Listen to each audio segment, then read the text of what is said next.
to me a little bit more, sir, please, about the tax cuts. In fact, Joe Biden loves to attack the tax cuts with unfactual stuff, as per usual. We've got a quick soundbite. Sure. Maybe you want to hear this.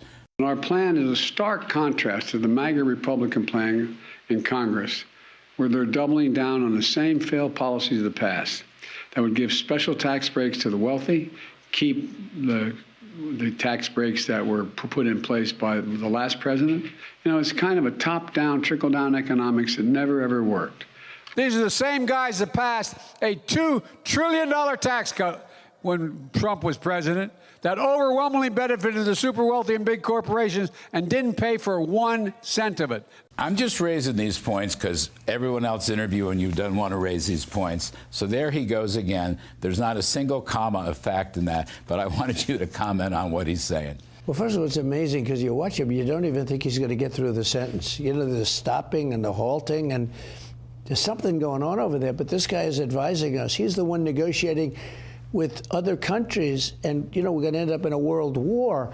So beyond taxes I'm talking about, we have a man that's grossly incompetent. We're going to end up in a world war the way. You're going to end up in World War III, which is going to be a nuclear war. He doesn't understand what MAGA means. If you asked him right now to define MAGA or to say what MAGA is, he would not be able to say, make America great again. He's always saying MAGA, those MAGA people. But if you would say, what does MAGA stand for? He wouldn't know. He wouldn't be able to tell you that. But you know, it's called Make America Great Again.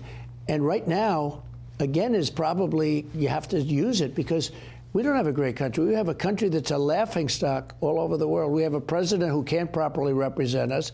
He goes to meetings in foreign countries and he makes a fool out of himself. He's a fool. And I can just imagine President Xi, all of these leaders that I've gotten to know so well, Macron, they're laughing at this whole situation. Nobody can believe it. And this is what we have, and we're stuck with it.